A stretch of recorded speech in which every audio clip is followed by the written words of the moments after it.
राहुल गांधी को पहले संसद में बोलने नहीं दिया गया, बाद में उनकी सदस्यता रद्द हो जाती है। आपको क्या लगता है कि अडानी महाघोटाले से ध्यान हटाने के लिए, उनके सवालों से बचने के लिए ये सब कुछ किया जा रहा है? देखिए, मैं खास करके नरेंद्र मोदी और अमित शाह को, मैं गुजरात से बिलोंग करता हूं, तो 2001 से बाखूबी जानता हूं। वो मुद्दों को भटकाने में माहिर है। वो जब उनको लगता है कि उन पर अब उनका जो ज़मीन है वो नीचे से सरकने लगता है, वो हमेशा मुद्दों को डाइवर्ट करते हैं।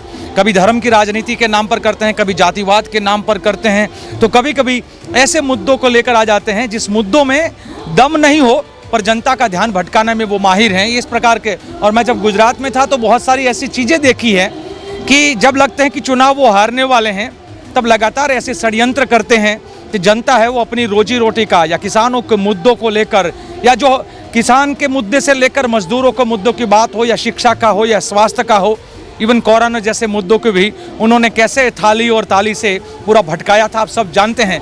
तो ये लगातार ये षड्यंत्र करते रहते हैं। मैं बहुत बाखूबी इन सब को जानता हूँ।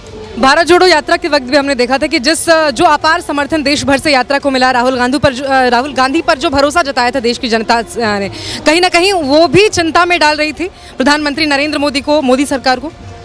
देखिए, भारत जोड़ो यात्रा की वजह से पूरे देश के अंदर एक संदेश गया है कि एक तरफ संघी और भाजपी सोच वाले लोग हैं, इस देश को जाति और धर्म के नाम पर तोड़ने का कार्य करते हैं, जबकि राहुल गांधी है वो नफरत को मिटाकर मोहब्बत की बात करते हुए पूरे देश में निकले और पूरे भारत को जोड़ने की बात करने के लिए निकले। उन्होंने क्या संदेश दिया है लोगों को, क्या कि जो तपस्या कर रहे हैं, कि किसान हो, मजदूर हो, या देश का हर आम जन है जो तपस्या कर रहा है, उनकी तपस्याओं को क्यों हम लोग इम्पोर्टेंट नहीं देते हैं, और हम सिर्फ और सिर्फ पूंजीवादियों का, मतलब हमारे देश की सरकारें हैं वो पूंजीवादियों का समर्थन कर रही है, जो पैदा करने वाला, जो अपने श्रम के बल पर, जो अपने पसीने बहाकर करता है, उन तपस्वियों को हम भूल जाते हैं। तो राहुल जी लगातार ये कह रहे थे कि देश का हर इंसान जो है इस देश के लिए कंट्रीब्यूट करता है। हम कहते हैं भारत बना है, वो आज देश की दुनिया के अंदर भारत की तरक्की हुई है, उसमें हर भारतीय का कंट्रीब्यूशन है, उसको हम लोगों को जो है वो देखना चाहिए। और वो मैं देख रहा था भारत जोड़ो यात्रा में, क्योंकि मैं कन्याकुमारी से कश्मीर लगातार चला, राहुल जी के समर्थन में अपार जनमेदनी जो है जिस प्रकार से आना शुरू किया, और तब से ही भाजपियों के संघियों शुरुआत में कभी जूतों के मुद्दे पर, कभी टी शर्ट के मुद्दे पर वो ध्यान भटकाने का कोशिश किया। फिर बाद में पता चला कि इनके टी शर्ट के या जूतों की बात करेंगे, वो 10 लाख का वो शूट है वो मोदी का, वो बाहर आएगा, और वो सूट बूट की और पूरे देश के लूट की सरकार के तौर पे वो ज़्यादा उनका बाहर आएगा, तो उन्होंने फिर मुद्दे को भटकाया। बिल्कुल, यात्रा को बदनाम करने के लिए कई मुद्दे उठाए, जैसा जिसका जिक्र आपने भी किया। कहीं ना कहीं ये सरकार को लगने लगा था कि उनके झूठ से, जो भ्रम का बाजार उन्होंने बना रखा है, उससे पर्दा उठने लगा है, जनता सच को देखने लगी है। और यही बौखलाहट कि बाद में 45 दिन बाद एक नोटिस भी भेजते हैं वो राहुल गांधी को। बिल्कुल, और मैं खास करके, क्योंकि मैं सूरत कोर्ट में भी था, कि ये बड़ा अजीब घटना है कि जो व्यक्ति फरियादी था वही हाईकोर्ट में जाकर स्टे लाया था कि सुनवाई आगे ना हो, पर जैसे ही अडानी जी के सामने, अडानी जी के और मोदी जी के, मैं अडानी जी क्यों बोल रहा हूँ मुझे भी थोड़ा वो लग रहा है, क्योंकि देश को लूटने वाले को जी कहना में मुझे शर्म भी आती है, पर एक हमारी सभ्यता है कांग्रेस की तहत, तो उसको मैं बोल दिया।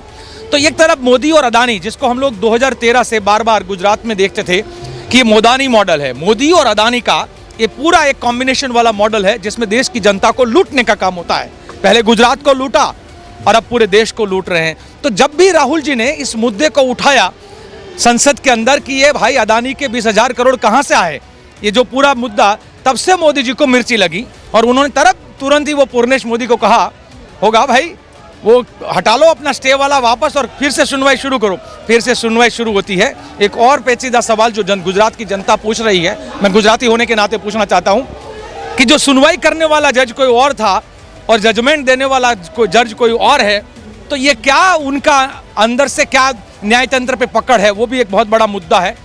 ओबीसी के देखिए उन्होंने कैसे मुद्दा भटकाया। मैं ओबीसी लीडर हूँ, गुजरात का किसान हूँ, ओबीसी समाज से खास करके घुमंत ओबीसी से आता हूँ। मैं ये पूछना चाहता हूँ इनको कि चोरी करें चोर, और आप ओबीसी वाला मुद्दा इसमें कैसे आया?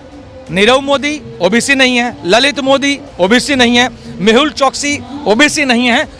राहुल जी ने तो इन 3 चोरों के बारे में मुद्दे उठाए थे और अब मोदी जी उसको पूरा घुमा के ओबीसी पर ले जाना चाहते हैं। मैं एक ओबीसी लीडर होने के नाते, एक किसान होने के नाते, एक पशुपालक होने के नाते मैं पूछना चाहता हूं कि आपकी जब सरकारें बनती हैं तो सरकार बनने से पहले ओबीसी चेहरे को आप आगे करते हो, और सरकार जैसे ही बन जाए, मेजोरिटी आ जाए, तो ओबीसी को तो सीएम बनने नहीं देते हैं। चाहे वो गुजरात के अंदर के पिछले 3 सीएम देख लीजिएगा, चाहे वो छत्तीसगढ़ के उनके 15 साल के सीएम को देख लीजिएगा, चाहे वो हरियाणा के सीएम को देख लीजिएगा, चाहे झारखंड के सीएम को देख लीजिएगा, पूरे महाराष्ट्र के सीएम के उनके सिलसिले को देख लीजिएगा। हर जगह पे वो दिल्ली के सीएम को, कहाँ पर वो हर जगह पे ओबीसी को एक हथियार के तौर पे इस्तेमाल करके सत्ता में, तो फिर वो, क्योंकि जो सोच है वो संघी है, वो संघी सोच, क्योंकि संघ के राष्ट्रीय जो उनके कार्यकारिणी है 49 लोगों की है, उसमें ना एक महिला है तो वहाँ पितृसत्ता है, ना उसमें एक ओबीसी है, ना एक आदिवासी है, ना एक दलित है और ना ही एक माइनॉरिटी है। तो ये पूरा का पूरा नाजी सोच वाला, एक उच्च मानववाद वाला जो कॉन्सेप्ट है, उससे वो सरकारें चलाना चाहते हैं और वही कर रहे हैं। और उसी लिए मैं एक ओबीसी लीडर के नाते मैं चैलेंज करना चाहता हूं, बताइए ना आपके ओबीसी लीडर कौन हैं? उनको तो हटा दिया गया है, एक एक को पीछे कर दिया गया है। और जब जब उनकी बात आती, मैं तो वहां तक पूछता हूं, पंचायती राज के चुनाव के अंदर वो ओबीसी वाला रिजर्वेशन हटाने वाले तो वो भाजपा ही है। हम तो कहते हैं कि जनगणना है वो जातियों की करें, ताकि वो पता चले कि ओबीसी में कौन लोग हैं, कितने लोग हैं, वो क्यों रोकी हुई है। तो एक तरफ ओबीसी को खत्म करना, ओबीसी की जो विचारधारा है और ओबीसी के जो मूल निवासी जो लोग हैं इस देश के अंदर, उनके जो अधिकारों को खत्म करने का काम करते हैं। और जब पता चले कि अब उनकी जमीन सरक रही है तो फिर ओबीसी के नाम से खिलवाड़ करते हैं। मतलब आप कहना चाह रहे हैं कि केवल राजनीतिक लाभ के लिए सियासी मुद्दा बनाते हैं, जब जब चुनाव आता है तो जाति धर्म के मुद्दों को उठाकर राजनीति करने की कोशिश करती है ये सरकार। बिल्कुल यही काम उनका है और वही कर रहे हैं। नहीं तो हमारे साथी तो पूछते हैं, वो कहता है चौकीदार हूँ, वो कहता है मैं चौकीदार, असल में वो है भागीदार। तो ये चौकीदार है कि भागीदार है, वो देश की जनता पूछना चाहती है। देश की जनता ये भी पूछना चाहती है कि भाई वो डंडा लेकर बार बार आप निकलते हो, डंडे से डराते हो, तो तुम डंडों से तोड़ोगे तो हम झंडे से जोड़ेंगे। तो हम तो जोड़ने का कार्य करते हैं। राहुल गांधी के नेतृत्व में भी वही काम हुआ और वो भटकाने की जगह पर असली मुद्दों पर बात करिए ना। कोरोना में जो मरे हुए लाखों लोग हैं, वो आंकड़े क्यों छुपाते हो? देश के अंदर बेरोजगारी के आंकड़े को क्यों छुपाते हो? देश के किसानों की बर्बादी के लिए जो कानून बनाया था, वो उसके बाद जो बर्बादी हुई उसको क्यों छुपाते हो? हकीकत सामने लाओ। देश की अर्थव्यवस्था को खत्म कर दोगे, देश के संसाधनों को पूंजीवादियों के नाम कर दोगे, तो ये है धर्म के मुखौटे से वो पूंजीवादियों के गुलाम की तरह वो काम कर रहे हैं।